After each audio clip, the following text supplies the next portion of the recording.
نشوف سوا.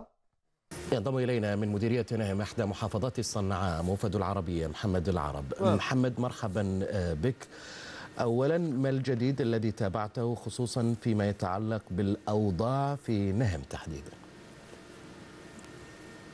خالد، هذا بث مباشر حصري من جبل الدوة شرق صنعاء. نحن أول وسيلة إعلام تصل إلى هذا الجبل بعد أن تم تحريره هو وجبل العياني، وهذه المتارس التي سيضعك الزميل ضياء الدين محمد علي في أجواء، هذه هي المتارس التي كانت للميليشيات الانقلابية قبل أن يسيطر عليها جنود المنطقة العسكرية السابعة. وجدنا بعض المنشورات عند أحد الجنود، هذه منشورات هي للميليشيات الانقلابية، أغلبها ذات شحن طائفي وعاطفي، بالإضافة إلى ما يسمى، ما أعرف خالد ماذا تسميه هذا في السعودية، هو يطلقون عليه الحرز هنا يعني.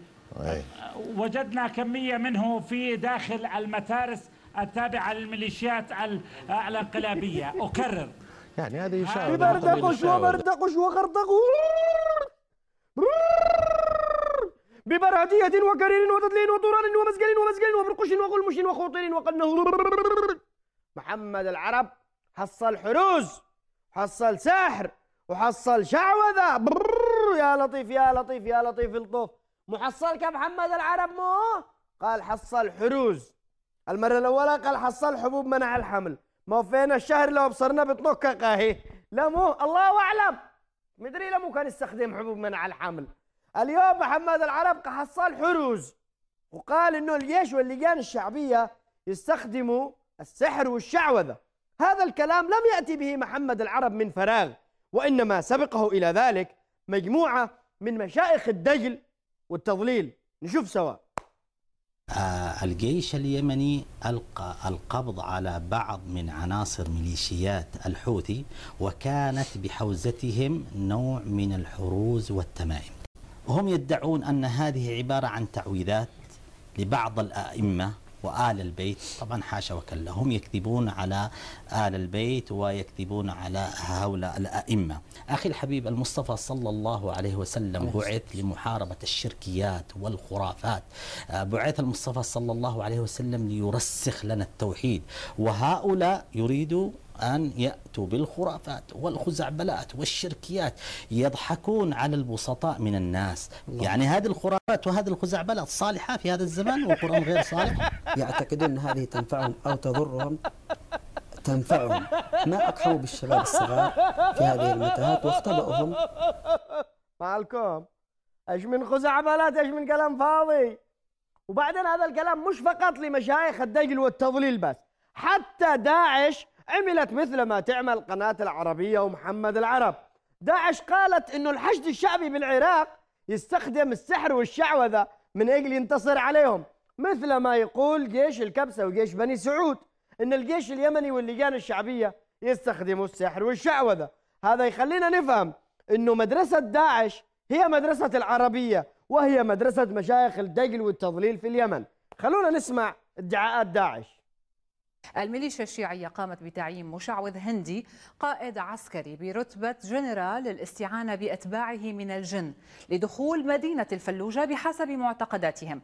وقد أظهرت الصور المتداولة مرافقة مرتزقة من كتائب جند الإمام الشيعية للمشعوذ أثناء خطبة له، كما ظهرت على صدر المشعوذ المدعو سمورة صورة محمد باقر الصدر.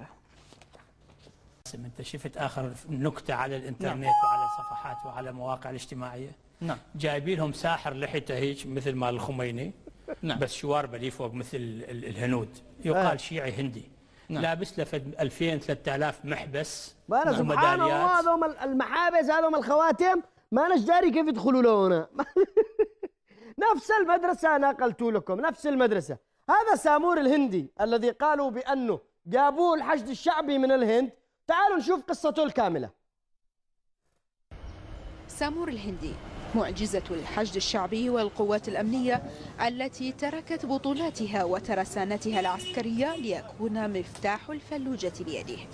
هكذا يسطر داعش الإرهابي أكاذيبه على الناس بعد أن عجز عن التعبير أزاء صدمته الكبرى في خسارته أراضي شاسعة أمام القوات الأمنية والحشد الشعبي. سامور الهندي رجل بسيط يعتاش على ألعاب الخفة ويقطن مدينة الكاظمية المقدسة، أصبح مشهورا في الأوساط الداعشية وحواضنها من خلال رسمه بصورة المارد الذي يدعي داعش أنه سيسهل اقتحام الفلوجة. هذا عين الخطأ، لكن هم الجبناء حاولوا انه هسه حاليا حسوا انه راح ينكسرون، فمثل يقول لك الغرقان يتشلب قشايه، فالقشايه صرت اني اولا ولاده الكاظميه مواليد 1949، اسمي عبد الرحيم محمد باقر عباس حسين.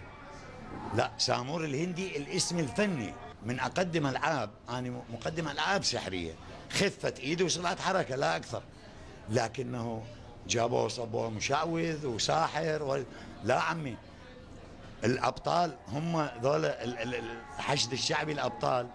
رب ضارة نافعة، فما تناقلته وسائل التواصل الاجتماعي التابعة لداعش عن وجود مشعوذين وسحرة مستوردين من الهند فتح الباب لشهرة هذا الرجل الذي أصبح يشار إليه بالبنان في مدينة سكناه والمدن الأخرى. بس هذول من تخبطهم بعد قاموا ما يعرفون شلون، قامت الكفخات تيجي عليهم.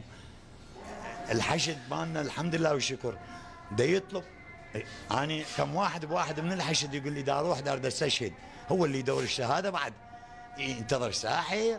هذول مجانين. كل ما يضربوا وكل ما يدعسوا يقول لك سحر، شعوذه، الحشد الشعبي استخدم السحر، الجيش واللجان الشعبيه باليمن استخدموا الشعوذه. طيب ايش رايكم الان طالما قالوا سحر وشعوذه نحاول نقرب مع محمد العرب؟ تعالوا نقرب سوا. ابركادبرو ابركادبرو، كن قرد يا محمد العرب. ابركادبرو ابركادبرو. شوفوا الان ايش بيتحول محمد العرب. ها شوف بيتحول الى ارنب.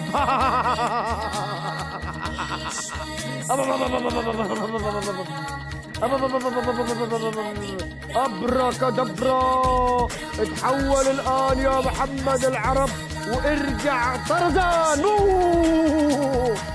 ابركادبرا، اتحول الان يا محمد العرب، اتحول الان بهذا الحرز، ببرهتيه، بكرير، بتتليه.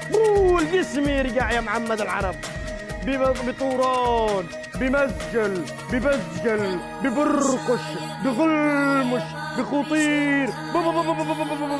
ابركادبرا، ارجع الان يا محمد العرب. ميسي.